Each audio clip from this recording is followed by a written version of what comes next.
Ahoj, vítam ťa na tomto kanále a dnes by som sa chcel venovať tomu, čo je to závislosť. Takže predstav si, ono sa povie, že závislý, ale že čo sa s tým myslí? Pretože závislý môže byť aj ten, čo 10 rokov abstinuje. Proste 10 rokov nevypil ani kvapku, 10 rokov si nedal ani šľúka, nič. Alebo 20 rokov. Takže aj toto môže byť závislý človek. To nie je len, že ja to užívam, ja to berem, ja pijem, ja neviem čo, tak to znamená, že som závislý. Že to robím, znamená, že som závislý. Nie. Predstav si normálneho človeka, ktorému sú prirodzené určité vlastnosti. Než nejaká hamblivosť, alebo volačo šteklivosť. To sú také nejaké veci, ktoré nenadobudneš počase, vieš, proste sú ti už keby nejak dané. Ale veci, ktoré nadobudneš, nejaké charakteristiky, alebo niečo proste, čo ťa definuje, ale si nadobudol, napríklad narcizmus. Proste ty sa nenarodíš ako narcista, vieš, narcistom sa staneš. Na základe nejakej udalosti, že ti niekto povedal proste, že vyzeráš ako debil, alebo že vyzeráš divne. No a vtedy proste to preháňaš s tým vlastne, jak vyzeráš, s tou vizážou.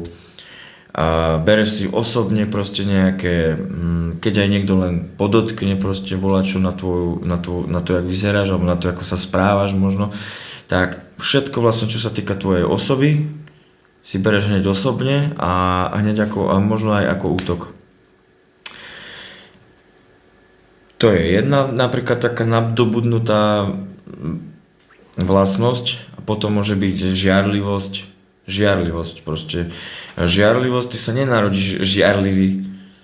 Môže byť, že v detstve začneš žiarliť proste na svoju mladšiu sestru, lebo jej sa viac venujú a keď ty voláš proste o pozornosť, že prosím ťa, že toto ma trápi a toto, tak povie, neboj sa, to prejde.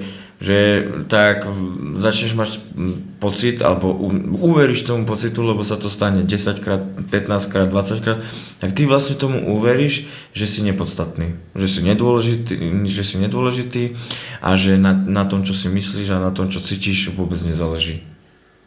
Proste nikoho to nezajíma proste. A táto žiarlivosť napríklad sa môže napríklad prejavovať, vlastne môže sa takáto trauma z detstva sa môže prejavovať potom v neskoršom veku žiarlivosťou. Proste budeš vo vzťahu, pretože keď ti nejaké cudzie dieťa povie niečo, tak mamina ti to vysvetlí, vieš, pokiaľ sa ti venuje, tak ti to vysvetlí a ty jej veríš. OK, ale keď ti to spraví vlastná mama, tak potom tam už nie je o čom, vieš.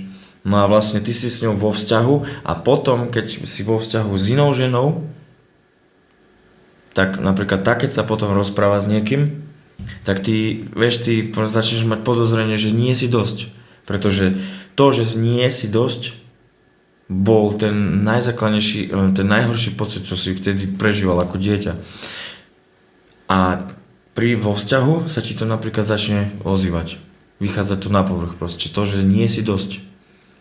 A ona ti vlastne bude ťa utvrdzovať v tom, že ťa ľúbi, alebo že ťa miluje, ja neviem. A ty aj tak nebudeš veriť. Pretože keď ti matka tvrdila, že ťa ľúbim ťa, môjko, toto všetko, vieš, ale teraz nemám čas, tak prosím ťa, choď preč, proste, zavri sa, tu máš telefón, zavri sa do izby. Tak tebe to prípada rovnako, že proste tým, že ťa utvrdzuje v tom, ti ešte viac pripomína ťa hádže do tej traumy.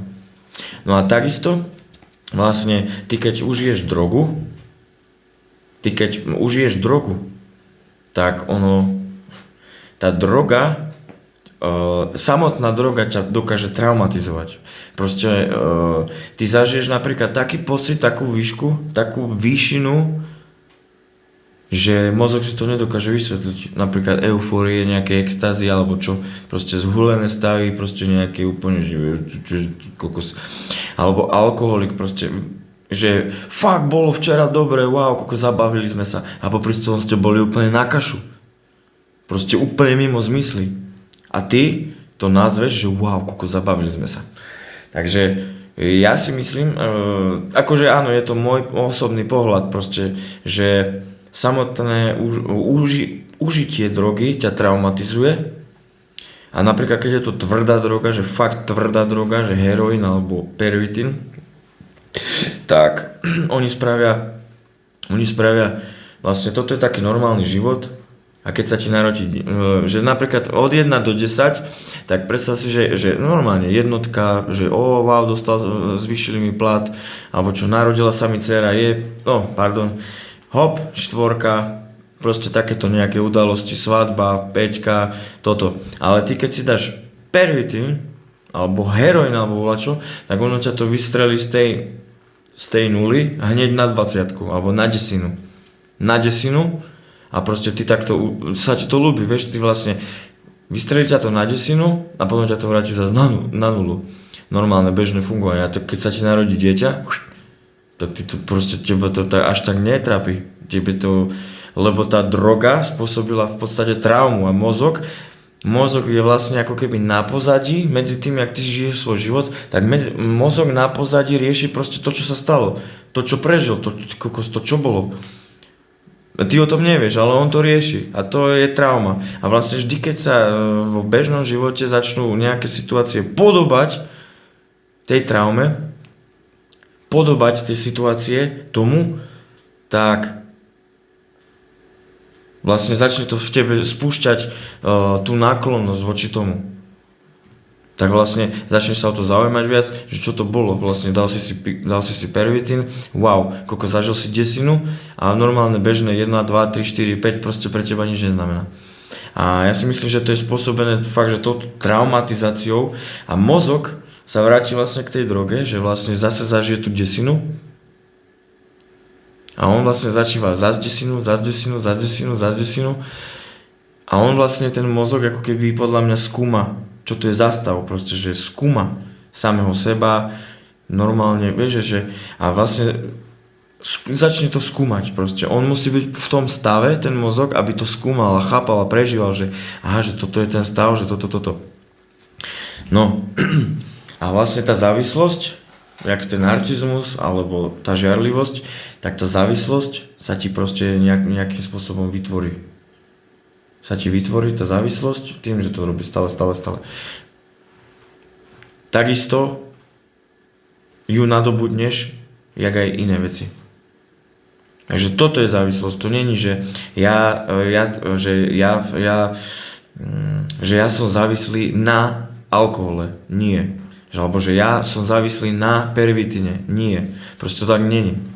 Ty vlastne užívaš alkohol, takto, no dobre to vyzeralo dosť blbo, že ty proste užívaš takto alkohol každý deň, vytvoríš si závislosť, áno, a ty vlastne prestaneš po 10 rokoch alkoholizmu, lebo bavíme sa o závislosti. No keby si nebol závislý, tak nie si alkoholik. Dobre? No. A ty prestaneš po 10 rokoch tvrdého alkoholizmu piť. A budeš abstinovať 10 rokov, alebo 15 rokov, nevypiješ ani kvapku, nič, ani jednu drogu, nič. Budeš úplne čistý jak lalia, tak stále budeš závislý. Proste stále budeš závislý.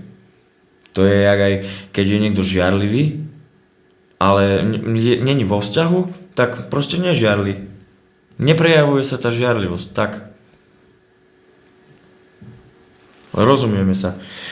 No a ty, ešte toto by som chcel takto natieniť, že vlastne môže byť alkoholik, ktorý nepije, proste môžeš byť závislý bez toho, aby si užíval drogy.